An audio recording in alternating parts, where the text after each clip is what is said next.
പിതാവിൻ്റെയും പുത്രൻ്റെയും പരിശുദ്ധാത്മാവിൻ്റെയും നാമത്തിൽ ആമേൻ. ഈശോയിൽ പ്രിയപ്പെട്ടവരെ, നാം ഇന്ന് വചനദീപ്തി എന്ന ഈ ശുശ്രൂഷയിലൂടെ ധ്യാനിക്കുന്നത് സഹനത്തെക്കുറിച്ചാണ്. സഹനമെന്ന് പറയുമ്പോൾ നമുക്ക് ആദ്യമേ തന്നെ ഓടി വരുന്നത് രോഗങ്ങൾ, വേദനകൾ, തകർച്ചകളൊക്കെയാണ്. വിശുദ്ധ മർക്കോസിൻ്റെ സുവിശേഷം 13-ാം അധ്യായം, നമ്മത് മുഴുവനും വായിക്കണം കേട്ടോ. 3-ാമത്തെ വാക്യം: അനന്തരം അവൻ ഒലിവുമലയിൽ ദേവാലയത്തിന് അഭിമുഖമായി ഇരിക്കുമ്പോൾ പത്രോസും യാക്കോബും യോഹന്നാനും അന്ത്രയോസും അവനോട് സ്വകാര്യമായി ചോദിച്ചു, ഇത് എന്ന് സംഭവിക്കുമെന്നും ഇവയെല്ലാം പൂർത്തിയാകാൻ തുടങ്ങുമ്പോൾ അടയാളം എന്തായിരിക്കുമെന്നും ഞങ്ങളോട് പറയുക.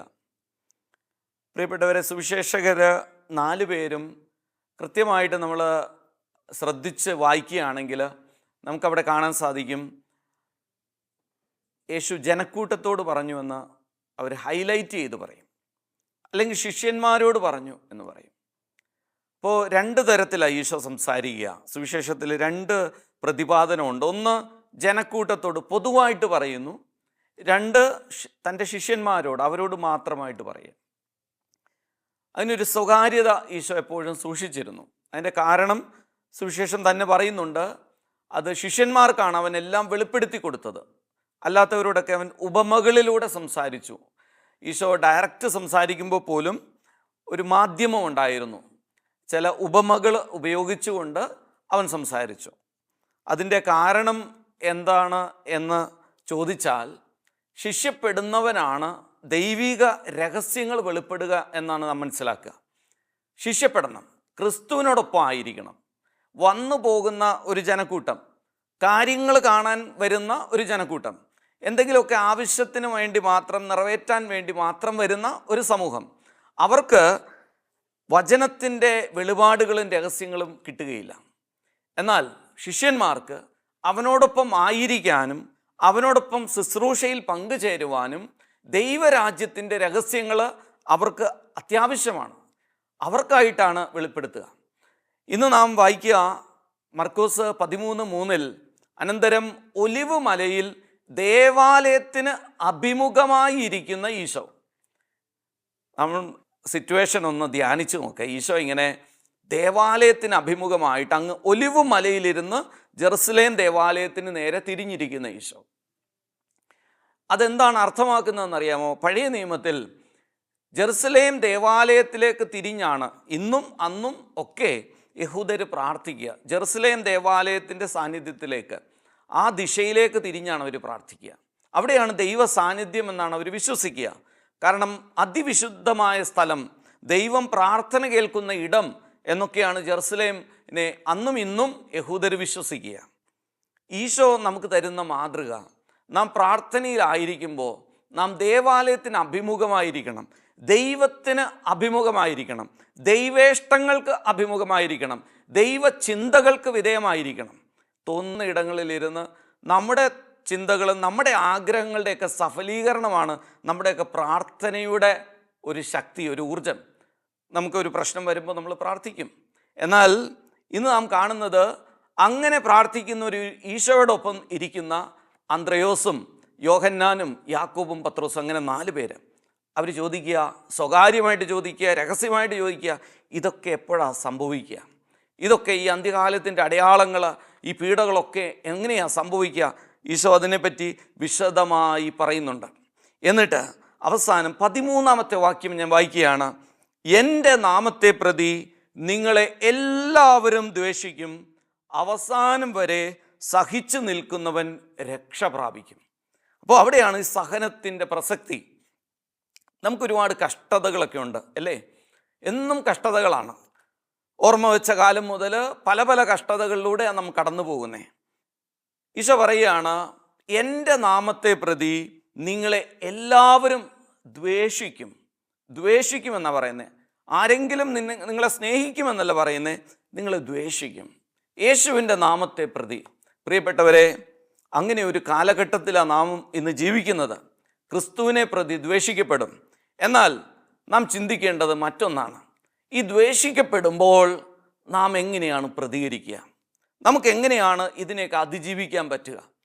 ചിലപ്പോൾ നമുക്ക് ഒരുപാട് പരാതിയുണ്ട് അല്ലേ? ഒരുപക്ഷെ പ്രാർത്ഥനാ ജീവിതം തന്നെ, ശുശ്രൂഷാ ജീവിതം തന്നെ മടുത്തുപോയ പലരുമുണ്ട്. ഇന്ന് രാവിലെ ഒരുപക്ഷെ ഇന്ന് ഈ ശുശ്രൂഷയിൽ പങ്കുവെക്കുമ്പോൾ ഒരു വ്യക്തിയെ ഞാൻ കണ്ടു. വളരെ നാളുകൾക്ക് മുമ്പ് വളരെ ശക്തമായി ശുശ്രൂഷ ചെയ്തിരുന്ന ഒരു വ്യക്തിയാണ്. ഇന്ന് എന്നെ കണ്ടപ്പോൾ പറഞ്ഞു, ഞാൻ കുറച്ച് നാളായി എല്ലാം നിർത്തിയിരിക്കുകയായിരുന്നു. പിന്നീട് അച്ഛൻ ഇപ്പോൾ എന്നെ വിളിച്ചു, അപ്പോൾ ഞാൻ ഈ ശുശ്രൂഷയിലേക്ക് തിരിച്ചു വന്നു. ഇന്ന് എന്നെ കണ്ടപ്പോൾ ഒരുപാട് സന്തോഷം തോന്നി. എനിക്കത് കേട്ടപ്പോഴും വലിയ സന്തോഷം തോന്നി. പ്രിയപ്പെട്ടവരെ, നാം സഹിച്ചു നിൽക്കണമെന്നാണ് കർത്താവ് ആഗ്രഹിക്കുന്നത്. അതെന്തിനു വേണ്ടിയാണ് എന്നാണ് നാം ഇന്ന് ചിന്തിക്കുക. എല്ലാവരും ദ്വേഷിക്കും അവസാനം വരെ. അവിടെ ഒരു കുടുക്കുണ്ട്. അതായത് ഈശോ അവസാനം വരെ, ആരുടെ അവസാനം വരെ എന്ന് പറഞ്ഞിട്ടില്ല. ലോകാവസാനം വരെയാണോ എന്ന് പറഞ്ഞിട്ടില്ല. നിന്റെ ശത്രുവിൻ്റെ അവസാനം വരെയാണോ എന്ന് പറഞ്ഞിട്ടില്ല.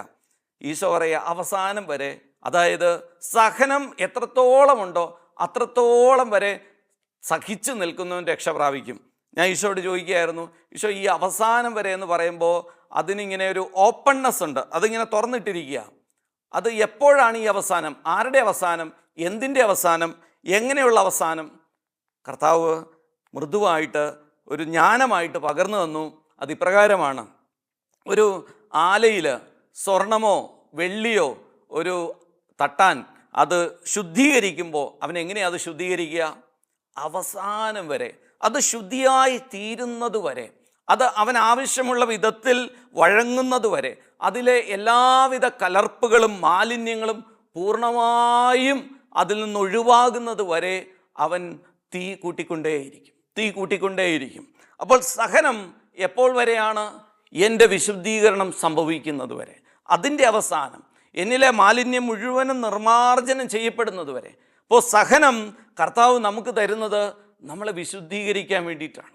നാളെ ഒരു സഹനം ഉണ്ടെങ്കിൽ മനസ്സിലാക്കണം, തിരിച്ചറിയണം, എനിക്കെവിടെയോ ഏതൊക്കെയോ മേഖലയിൽ ഒരു വിശുദ്ധീകരണം കർത്താവ് ആഗ്രഹിക്കുന്നു. എന്നെ വിശുദ്ധീകരിച്ച് ശക്തീകരിക്കാൻ, വെറുതെ വിശുദ്ധീകരിക്കുകയല്ല, വിശുദ്ധീകരിച്ച് ശക്തീകരിക്കാൻ കർത്താവ് ആഗ്രഹിക്കുന്നു. വെറുതെ ശക്തീകരിക്കാനല്ല കർത്താവ് ആഗ്രഹിക്കുന്നത്, വിലയുള്ളവളാക്കി മാറ്റാൻ കർത്താവ് ആഗ്രഹിക്കുകയാണ്. അതുകൊണ്ടാണ് ഇന്ന് വിശുദ്ധരുടെയൊക്കെ തിരുവസ്ത്രങ്ങൾ, അവരുപയോഗിച്ച വസ്തുക്കളൊക്കെ നമ്മൾ തിരുശേഷിപ്പുകളായിട്ട് മാറ്റുകയാണ്. എന്താണ്? അവർ തൊട്ടതും അവരുപയോഗിച്ചതുമൊക്കെ ഉപാധികളായി അല്ലെങ്കിൽ മാർഗങ്ങളായി, സൗഖ്യത്തിൻ്റെ അനുഗ്രഹത്തിൻ്റെ മാർഗങ്ങളായി മാറുകയാണ്. നമ്മൾ എത്രത്തോളം വിശുദ്ധീകരിക്കപ്പെടുവോ അതിനനുസരിച്ച് നമ്മളും നമ്മുടെ ചുറ്റുമുള്ളവരെല്ലാം വിശുദ്ധീകരിക്കപ്പെടും. പ്രിയപ്പെട്ടവരെ, വിശുദ്ധ പൗലോസ്ലീഹ റോമർക്ക് എഴുതിയ ലേഖനം 5-ാം അധ്യായം നമുക്ക് എല്ലാവർക്കും വളരെ ഇഷ്ടമുള്ള നല്ലൊരു വചനമാണ്. 3 മുതലുള്ള വാക്യങ്ങൾ. മാത്രമല്ല നമ്മുടെ കഷ്ടതകളിലും നാം അഭിമാനിക്കുന്നു. എന്തെന്നാൽ കഷ്ടത സഹനശീലവും, സഹനശീലം ആത്മധൈര്യവും, ആത്മധൈര്യം പ്രത്യാശയും ഉളവാക്കുന്നു എന്ന് നാം അറിയുന്നു. പ്രിയപ്പെട്ടവരെ, ജീവിതത്തിൽ കഷ്ടപ്പാടുകൾ വരുമ്പോൾ ഒളിച്ചോടരുത്, തള്ളിപ്പറയരുത്, ആരെയും ശപിക്കരുത്, ആരെയും വേദനിപ്പിക്കരുത്. ആരൊക്കെയാണോ അതിൻ്റെ കാരണം, ഈ കഷ്ടപ്പാടിന് കാരണക്കാരായവരെ ഒക്കെ കണ്ടുപിടിച്ച് അനുഗ്രഹിച്ച് പ്രാർത്ഥിച്ചോളൂ. കാരണം ഈ കഷ്ടതയെ നാം സ്വീകരിച്ചു കഴിയുമ്പോൾ അത് സഹനശീലത്തിലേക്ക് നമ്മളെ നയിക്കും. ഇന്നൊരു കഷ്ടത, നാളെ ഒരു കഷ്ടത, മറ്റന്നാൾ ഒരു കഷ്ടത. ഈ കഷ്ടതയെ സ്വീകരിച്ച് അതിനെ അഭിമുഖീകരിക്കുമ്പോൾ തീർച്ചയായിട്ടും നമുക്ക് സഹനശീലം നമ്മളിൽ വളരും. സഹനശീലമായി കഴിയുമ്പോൾ ഇതാ ആത്മധൈര്യം നമ്മളിൽ വെളിപ്പെടും. ആത്മധൈര്യം എന്ന ഫലം, ആത്മധൈര്യം എന്ന പരിശുദ്ധാത്മാവിൻ്റെ ഒരു കൃപ നമുക്ക് ലഭിക്കും. പരിശുദ്ധാത്മാവിൻ്റെ ദാനങ്ങളിലൊന്നാണ് ആത്മധൈര്യം. അതെങ്ങനെയാണ് നമുക്ക് ലഭിക്കുക? പരിശുദ്ധാത്മാവ് ഡയറക്റ്റായിട്ട് വന്ന ആത്മധൈര്യം നമുക്ക് തരികയല്ല. കഷ്ടതയെ സ്വീകരിച്ച് അനുസരണത്തോടെ, സ്നേഹത്തോടെ, എളിമയോടെ കഷ്ടതയെ നാം സ്വീകരിച്ച് കഴിയുമ്പോൾ, കഷ്ടതയിൽ നിന്ന് സഹനശീലമായി കഴിയുമ്പോൾ അതിൻ്റെ പരിണിത ഫലമാണ് ആത്മധൈര്യം. ഇനി ആത്മധൈര്യം കൊണ്ട് അവിടെ അവസാനിക്കുന്നില്ല. ആത്മധൈര്യത്തോടെ ജീവിക്കുന്ന ഒരു മനുഷ്യൻ അവൻ്റെ പ്രതിസന്ധികളിലും കഷ്ടപ്പാടുകളിലെല്ലാം ആത്മധൈര്യം, ആത്മാവ് പകരുന്ന ധൈര്യം, കർത്താവ് കൂടെയുണ്ട്, ഒന്നിനെയും എനിക്ക് ഭയപ്പെടണ്ട, തിരുവചനത്തിൽ ആശ്രയിച്ച് ധൈര്യത്തോടെ ശക്തിയോടെ അവൻ മുന്നോട്ട് പോകുമ്പോൾ അവന് ലഭിക്കുന്ന മറ്റൊന്നാണ് പ്രത്യാശ. എന്താണ് പ്രത്യാശ? യഥാർത്ഥത്തിൽ പ്രത്യാശ എന്ന് പറഞ്ഞാൽ നമ്മൾ തെറ്റിദ്ധരിച്ച ഒരു വാക്കാണ്. വിശ്വാസമായിട്ട് അതിനെ കൂട്ടിക്കലർത്തിയിട്ടുണ്ട്.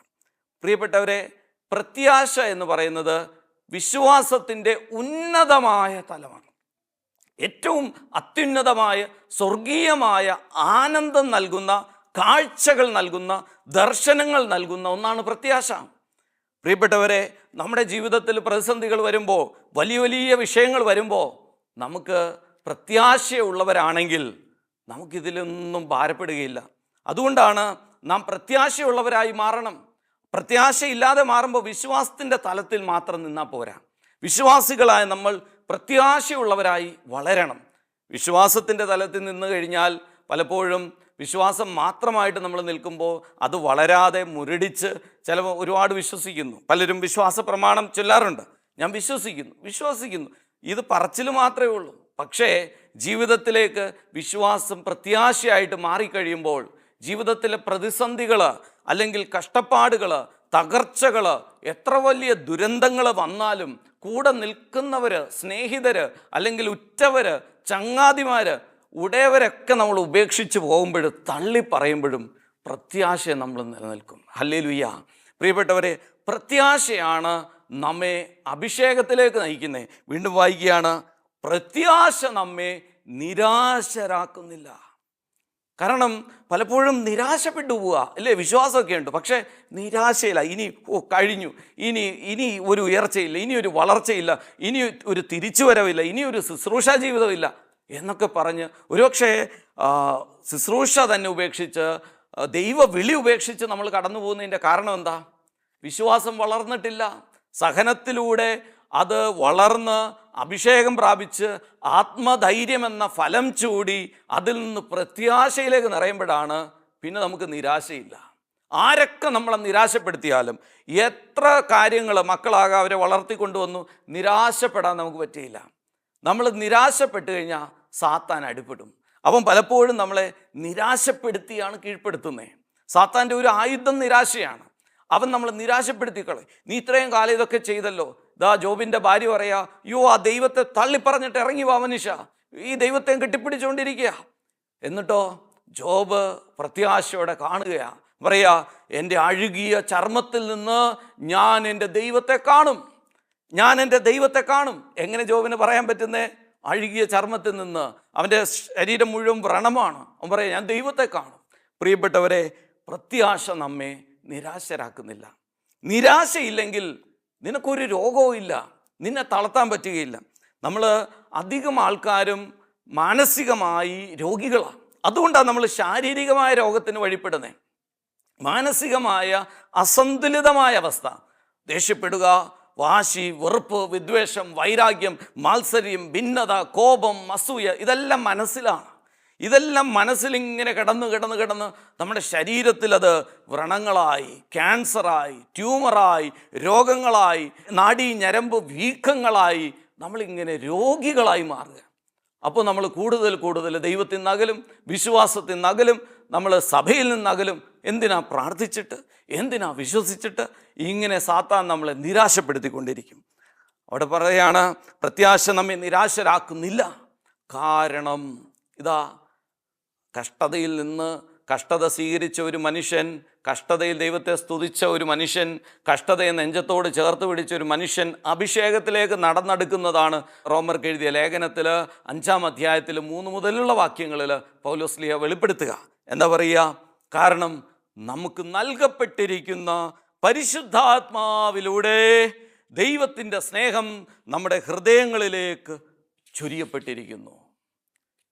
ദൈവത്തിൻ്റെ സ്നേഹം ചൊരിയപ്പെട്ടിരിക്കുന്നു. പ്രിയപ്പെട്ടവരെ, ദൈവത്തിൻ്റെ സ്നേഹം ലഭിക്കുക എന്നുള്ളതാണ് നമ്മുടെ ജീവിതത്തിൽ ആദ്യ അവസാനം വേണ്ടത്.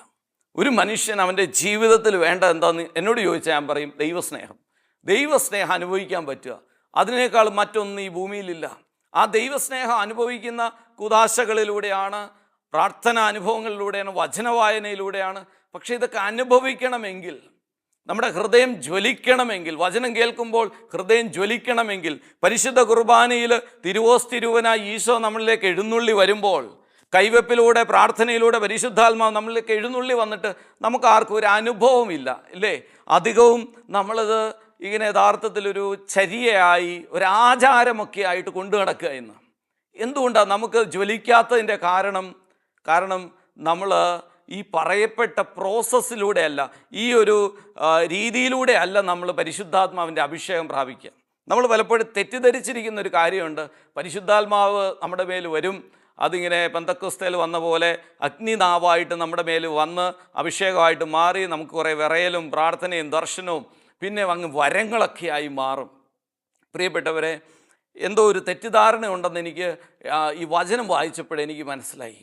എന്താണെന്നോ, പരിശുദ്ധാത്മാവ് നമ്മുടെ മേൽ വന്നപ്പോൾ നമുക്കിതൊന്നും സംഭവിച്ചില്ല. നമ്മൾ മാമോദീസായിൽ സ്വീകരിച്ചു, നമ്മൾ കൂദാശകളിലൂടെ, കുമ്പസാരത്തിലൂടെ, പരിശുദ്ധ കുർബാനയിലൂടെ, സ്ഥൈര്യലേപനത്തിലൂടെ ഒക്കെ നമ്മൾ പരിശുദ്ധാത്മാവിനെ സ്വീകരിച്ചു. പക്ഷേ നമുക്ക് മാറ്റങ്ങൾ വരുന്നില്ലല്ലോ. എന്തുകൊണ്ടാണ് ഈ കാലഘട്ടത്തിൽ അങ്ങനെ ഒരു മാറ്റം വരാത്തത്? കരിസ്മാറ്റിക് ധ്യാനങ്ങളൊക്കെ കൂടുമ്പോൾ ചില ഒരു ദർശനങ്ങളോ അല്ലെ ഒരു അനുഭൂതിയൊക്കെ ഉണ്ടാകുന്നുണ്ട്. അത് ശരീരത്തിലും മനസ്സിലും മാത്രമേ ഉള്ളൂ, ആത്മാവിൽ ചലനം ഉണ്ടാകുന്നില്ല. അപ്പോൾ ആ വെളിച്ചത്തിൽ ഇങ്ങനെ പ്രാർത്ഥിക്കുമ്പോൾ പരിശുദ്ധാത്മാവ് തന്ന ഒരു വെളിപാടാണ്, ഒരു ചിന്തയാണ്. പരിശുദ്ധാത്മാവ് നമുക്ക് തരുന്നത് ദാനങ്ങളാണ്, 7 ദാനങ്ങളാണ്. പ്രാർത്ഥന, ദൈവഭക്തി, ദൈവഭയം, ജ്ഞാനം, ഈ പോലുള്ള വരങ്ങളെ നമ്മൾക്ക് നേരിട്ട് തരികയല്ല, മറിച്ച് അവിടുന്ന് ദാനങ്ങളാണ് നമുക്ക് തരുന്നത്. ഈ ദാനങ്ങൾ വളങ്ങളാണ്. ഇവ ഉപയോഗിച്ച് ഫലങ്ങളെ പുറപ്പെടുവിക്കുന്നവരായി നമ്മൾ മാറണം. 2 കിലോ സ്നേഹം, ദയ, നന്മ, ഇതൊന്നും പരിശുദ്ധാത്മാവ് ഇങ്ങനെ ഓരോരുത്തർക്ക് കൊടുക്കുന്നതല്ല, മറിച്ച് നാം പരിശുദ്ധാത്മാവിൽ നിന്ന് ദാനങ്ങളെ സ്വീകരിച്ച് നാം ആകുന്ന മുന്തിരിച്ചെടിയിലേക്ക് വളമിട്ട് തരും. കർഷകനായ പിതാവായ ദൈവം തൻ്റെ പുത്രനായ ഈശോയിലൂടെ, തോട്ടക്കാരനായ ഈശോയിലൂടെ അവിടുന്ന് നമ്മിലേക്ക് വളമിട്ട് തരും. ദൈവഭക്തി തരും, ജ്ഞാനം തരും, ദൈവഭയം തരും. അങ്ങനെ ആ വളങ്ങളെ നാം ഉപയോഗിക്കണം. അതിനെ ഉപയോഗിച്ച് കഴിയുമ്പോഴാണ് ഈ പറയുന്ന ഫലങ്ങൾ നമ്മളിൽ നിന്ന് പുറപ്പെടുക, ഫലങ്ങൾ നമ്മളിൽ നിന്ന് വരിക. അവിടെയാണ് നമുക്ക് സഹിക്കാനും ക്ഷമിക്കാനും സ്നേഹിക്കാനും കരുണ കാണിക്കാനും ഒക്കെയുള്ള ഫലങ്ങളെ നമ്മൾ പുറപ്പെടുവിക്കുക. ഈ ഫലങ്ങൾ നമുക്കുള്ളതല്ല, ദാനങ്ങൾ നമുക്കുള്ളതാണ്, ഫലങ്ങൾ നമുക്ക് കൊടുക്കാനുള്ളതാണ്. നമുക്ക് ചുറ്റുമുള്ളവർക്ക് ഈ ഫലങ്ങൾ 12 ഫലങ്ങളെ നമ്മൾ കൊടുക്കണം. അങ്ങനെ കൊടുത്തു കഴിയുമ്പോൾ അതിൽ നമ്മൾ അഭിവൃദ്ധിപ്പെടുമ്പോഴാണ് വരങ്ങളായിട്ട് കർത്താവ് നോക്കും, ആ നല്ല ഭൃത്യൻ, ഇവൻ നല്ല രീതിയിൽ ക്ഷമിക്കുന്നു, ഇവൻ നല്ല രീതിയിൽ സ്നേഹിക്കുന്നു, നല്ല രീതിയിൽ കരുണ കാണിക്കുന്നു. അത് വരമായിട്ട് മാറും. മദർ തെരേസ കരുണയുള്ളവളായിരുന്നു, അവളുടെ ഹൃദയത്തിൽ കരുണയുണ്ടായിരുന്നു. മദർ തെരേസ പ്രാർത്ഥനയിലൂടെ ദൈവസ്നേഹം സ്വീകരിച്ച് അതിൽ നിന്ന് പരിശുദ്ധമായ കുർബാനയോടുള്ള ഭക്തിയിൽ വളർന്ന് ഫലങ്ങളെ പുറപ്പെടുവിക്കാൻ തുടങ്ങി, കരുണ കാണിക്കാൻ തുടങ്ങി. ആ കരുണയുടെ ഫലം അവസാനം വരമായി മാറി, കരുണയുടെ വരമായി മാറി. മദർ തെരേസയെ കാണുന്നവർക്ക് കരുണ ഓർമ്മ വരും. മദർ തെരേസയുടെ അടുക്കിലേക്ക് ആരെങ്കിലും ചെന്നാൽ അവർക്ക് കരുണ കാണിക്കാൻ തോന്നും. മദർ തെരേസ ആരോടെങ്കിലും എന്തെങ്കിലും ചോദിച്ചാൽ ആർക്കും പറ്റില്ല എന്ന് പറയാൻ പറ്റില്ല, കൊടുത്തു പോകും, അറിയാണ്ട് കൊടുത്തു പോകും. എന്താണ് കാരണം? അതാണ് വരം. പ്രിയപ്പെട്ടവർ, ഈ ഒരു വളർച്ച നമ്മിലുണ്ടാകണം. ഇതാണ് സ്വർഗം നമ്മളിൽ നിന്ന് ആഗ്രഹിക്കുന്നത്. നമ്മൾ അധികം ആൾക്കാരും വരങ്ങളെ ആഗ്രഹിക്കുന്നവരാ. ദർശനവരം വേണം, എനിക്ക് ദർശനവരം വേണം, എനിക്കൊന്ന് ദർശനം കണ്ടാൽ കൊള്ളാം. എന്താണ് യഥാർത്ഥത്തിലുള്ള ദർശനവരം? പ്രിയപ്പെട്ടവരെ, നാം പരിശുദ്ധാത്മാവിൻ ദാനങ്ങൾ സ്വീകരിച്ച് ദൈവഭക്തിയിലും ദൈവഭയത്തിലും ജ്ഞാനത്തിലും ജീവിക്കുമ്പോൾ, പ്രാർത്ഥിക്കുമ്പോൾ, വളരുമ്പോൾ നമ്മിൽ നിന്ന് വലിയ കൃപകൾ പൊട്ടിപ്പുറപ്പെടും, പല ഫലങ്ങളും പുറപ്പെടും. അതിൽ ഒന്നാണ് നന്മ കാണിക്കുക, നന്മ ചെയ്യുക, മറ്റുള്ളവർക്ക് നന്മ ചെയ്യുക, അടുത്തുള്ളവന് നന്മ ചെയ്യുക. അവ നന്മ ചെയ്യാനുള്ള ഒരു ത്വര നമ്മൾ വന്ന് നന്മകൾ അധികം ചെയ്തു കഴിയുമ്പോൾ ദൈവം നമുക്ക് ദർശനവരം തരും. എന്തിനാണ് ഈ ദർശനവരം ഉപയോഗിക്കുക? നമ്മൾ ദർശിക്കുക, എന്താണ് നന്മ, എന്താണ് തിന്മ, ഏതാണ് ഇതിൻ്റെ പിന്നിലുള്ള കാരണമെന്താ, അങ്ങനെയുള്ള ദർശന വരങ്ങൾ തരും, പ്രവചന വരങ്ങൾ തരും. പ്രിയപ്പെട്ടവരെ, പലപ്പോഴും നമ്മിലേക്ക് ചുരുങ്ങുക, നമ്മൾ നമ്മുടെ ആവശ്യങ്ങൾക്കായിട്ട് ചുരുങ്ങുക. പരിശുദ്ധാത്മാവിനെയൊക്കെ നമ്മളൊരു കൊമോഡിറ്റി ആയിട്ട്, ആവശ്യത്തിന് ഉപകരിക്കുന്ന ആളായിട്ട്, നമ്മൾ വചനത്തിൽ ഇങ്ങനെ വായിക്കുന്നു, സഹായകൻ, സഹായകൻ എന്ന്, പാരക്ലീറ്റ് എന്നാ പറയുക. എന്താണ് പാരക്ലീറ്റ് എന്ന വാക്കിൻ്റെ അർത്ഥം? സഹായകൻ. നമ്മൾ മലയാളികൾ ഒരുപക്ഷെ ഈ സഹായകൻ എന്ന് പറഞ്ഞാൽ ഏതാണ്ട് വീട്ടിലെ ബാല്യക്കാരൻ്റെ കൂട്ട് പരിശുദ്ധാത്മാവിനെ കാണാൻ തുടങ്ങിയിട്ടുണ്ട്. ചിലപ്പോഴൊക്കെ പരിശുദ്ധാത്മാവെ നീ ഇത് എടുത്തോ, അത് ചെയ്തോ, ഇത് ചെയ്തോ എന്ന് പറഞ്ഞ് നമ്മൾ പരിശുദ്ധാത്മാവിനെ ഇങ്ങനെ ഏതാണ്ട് നമ്മുടെ ആവശ്യം കാണുന്നു. പ്രിയപ്പെട്ടവരെ, അതൊരു ദൈവനിന്ദയാണ്. അതൊരു കൃപയുടെ വഴികൾ, ചാലുകൾ അടച്ചു കളയുന്നൊരു കാര്യമാണ്. ഒരിക്കലും പരിശുദ്ധാത്മാവിനെ നമ്മൾ അത്രയധികം സ്നേഹിക്കണം. പരിശുദ്ധാത്മാവിനാൽ ഗൈഡ് ചെയ്യപ്പെടാൻ, നയിക്കപ്പെടാൻ വേണ്ടി നമ്മൾ ആഗ്രഹിക്കണം. പരിശുദ്ധാത്മാവെ ഞാൻ എന്താണ് ചെയ്യേണ്ടതെന്ന് അങ്ങോട്ട് ചോദിക്കുക. പ്രാർത്ഥനയുടെ രീതി ഒന്ന് മാറ്റണം. എനിക്ക് അത് ചെയ്തു തരണം, ഇത് ചെയ്തു തരണമെന്ന് പറയാതെ, പരിശുദ്ധാത്മാവെ ഈ ഒരു സാഹചര്യത്തിൽ എനിക്ക് ജ്ഞാനം തരണമേ, ഞാൻ എന്താണ് ചെയ്യേണ്ടത്, ഞാൻ എന്താണ് പറയേണ്ടത്, ഞാൻ എങ്ങനെയാണ് ജീവിക്കേണ്ടത്, പരിശുദ്ധാത്മാവെ എന്നെ അവിടെ നിന്ന് നയിക്കണമേ, അരുതാത്ത് പറയാൻ, കാണാൻ, ചെയ്യാൻ, ചിന്തിക്കാൻ എന്നെ അനുവദിക്കരുതേ എന്ന് പരിശുദ്ധാത്മാവിനോട് പ്രാർത്ഥിക്കുക. പരിശുദ്ധാത്മാവിനെ വിധേയപ്പെടുക. പരിശുദ്ധാത്മാവ് നമുക്ക് വേണ്ട കൃപാവരം തരും. അതുകൊണ്ടാണ് ഈശോ പറയുക, മർക്കോസ് 13:11, അവർ നിങ്ങളെ ഏൽപ്പിച്ചു കൊടുക്കാൻ കൊണ്ടുപോകുമ്പോൾ എന്തു പറയണമെന്ന് വിചാരിച്ച് ഉത്കണ്ഠാകുലരാകേണ്ട. ആ സമയത്ത് നിങ്ങൾക്ക് ലഭിക്കുന്നതെന്തോ അത് സംസാരിക്കുവിൻ. നിങ്ങളല്ല, പരിശുദ്ധാത്മാവായിരിക്കും സംസാരിക്കുക. ഹല്ലേലൂയ. നിങ്ങളല്ല, പരിശുദ്ധാത്മാവായിരിക്കും സംസാരിക്കുക. നമ്മൾ ഒന്ന് ചിന്തിച്ചു നോക്കുക. നമ്മളെ ഒരു വീട്ടിലൊരു പ്രശ്നമുണ്ടായി, ഒരു വഴക്കുണ്ടായി, അല്ലെങ്കിൽ നമ്മൾ എവിടെയെങ്കിലും ചെല്ലുമ്പോൾ അവരെന്തെങ്കിലും മറുപടി പറഞ്ഞാൽ നമ്മൾ തിരിച്ചങ്ങോട്ട് ചോദ്യം ചെയ്യാൻ നമ്മളങ്ങ് തയ്യാറെടുക്കും. അടുത്ത് നമ്മളങ്ങ് പറയും, ഇല്ലേ? ചിലപ്പോഴൊക്കെ ചില വഴക്കുകളുടെയൊക്കെ അതിൻ്റെയൊക്കെ വഷളാകാനുള്ള കാരണം നമ്മൾ പരിശുദ്ധാത്മാവിന് സംസാരിക്കാൻ സമയം കൊടുക്കില്ല, അനുവാദം കൊടുക്കുകയില്ല. നമ്മളങ്ങ് പറയും. നമ്മുടെ ബുദ്ധിയിൽ നിന്ന്, ഓർമ്മയിൽ നിന്ന്, ചിന്തയിൽ നിന്ന് പഴയ കണക്ക് പുസ്തകമൊക്കെ എടുത്തു വെച്ച് നമ്മൾ അങ്ങോട്ടും ഇങ്ങോട്ടും പറഞ്ഞു തീർക്കും. അത് പരിശുദ്ധാത്മാവിന് അവസരം കൊടുക്കുകയില്ല. ഈശോ പറയുക, നിങ്ങൾ എന്ത് പറയണം, എന്ത് ചെയ്യണമെന്ന് വിചാരിച്ച് നിങ്ങൾ ഉത്കണ്ഠാകുലരാകണ്ട, പരിശുദ്ധാത്മാവിനെ ഏൽപ്പിച്ചു കൊടുക്കുക. പരിശുദ്ധാത്മാവെ ഇന്നത്തെ എൻ്റെ ഈ ദിവസം, ഈ ശുശ്രൂഷ, ഇനി അങ്ങോട്ടുള്ളത്, ഇനി അത് കഴിഞ്ഞിട്ടുള്ളത് എല്ലാം അവിടെ നിന്ന് ഏറ്റെടുക്കണമേ. പരിശുദ്ധാത്മാവുമായിട്ട് നിരന്തരം ഒരു ആത്മബന്ധം നമ്മൾ വളർത്തിയെടുക്കുക. അവിടെയാണ് നമുക്ക് സഹനത്തെ നമുക്ക് അഭിമുഖീകരിക്കാൻ സാധിക്കുക. ചിലപ്പോഴെങ്കിലും ചില സഹനങ്ങളെ നമ്മൾ തിരിച്ചറിയാതെ പോകുന്നതിൻ്റെ കാരണം പരിശുദ്ധാത്മാവിൻ്റെ സഹായമില്ല. ചിലപ്പോൾ ഒരു വ്യക്തി നമ്മളെ അലോരസപ്പെടുത്തുന്ന രീതി സംസാരിക്കുക, പെരുമാറുക, ഒച്ചയുണ്ടാക്കുക നിസ്സാര കാര്യമായിരിക്കും. പക്ഷെ നമുക്ക് നമ്മുടെ കൺട്രോളിൽ നിൽക്കുന്നതുകൊണ്ട് നമ്മൾ പറയും, മിണ്ടാണ്ടിരിയടാ, അല്ലെങ്കിൽ ഒച്ച ഉണ്ടാക്കല്ലേ, അല്ലെങ്കിൽ അങ്ങോട്ട് നമ്മൾ ചെന്ന് നമ്മളത് കൺട്രോൾ ചെയ്യാൻ ശ്രമിക്കും. പരിശുദ്ധാത്മാവിനോട് ചോദിക്കുക, എന്നെ ഇപ്പോൾ അസ്വസ്ഥപ്പെടുത്തുന്ന, അലോരസപ്പെടുത്തുന്ന ഈ കോള്, ഈ സംസാരം പരിശുദ്ധാത്മാവെ ഞാൻ എങ്ങനെ കൈകാര്യം ചെയ്യണം? നമ്മൾ ഒരു സിനിമയിൽ പറയുന്ന പോലെ ഇപ്പം ശരിയാക്കി തരാം എന്നുള്ളൊരു മട്ടിലാണ് നമ്മൾ ജീവിക്കുന്നത്. എന്തും ഏതും എവിടെയും ഞാനിപ്പോൾ അത് ശരിയാക്കാം. പ്രിയപ്പെട്ടവരെ, ഒന്നും നമുക്ക് ശരിയാക്കാൻ പറ്റുകയില്ലെന്നുള്ളതാണ് സത്യം. ഒന്നും നമുക്ക് നമ്മുടെ കൺട്രോളിലോ നമ്മുടെ നിയന്ത്രണത്തിലല്ല പലതും. നമ്മൾ തെറ്റിദ്ധരിച്ച് വശായിരിക്കുകയാണ്. നമ്മളിങ്ങനെ എനിക്ക് പറ്റൂ, ഇതൊക്കെ ഞാൻ ചെയ്യും, ഇതിനും അപ്പുറം ഞാൻ ചെയ്തിട്ടുണ്ടെന്നുള്ള ചിന്തയാണ് നമ്മൾ നയിക്കുന്നത്.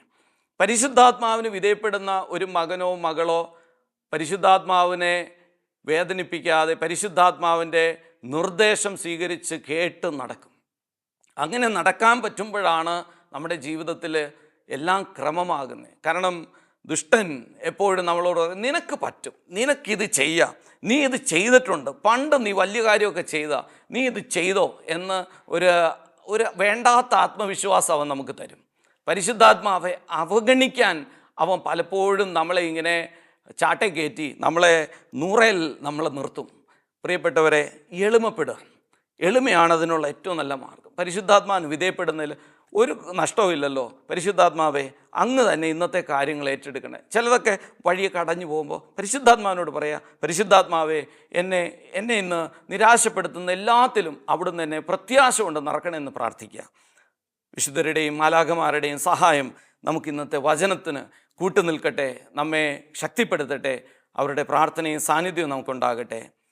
പിതാവും പുത്രനും പരിശുദ്ധാത്മാവായ സർവേശ്വര എന്നേക്കും ആമേൻ.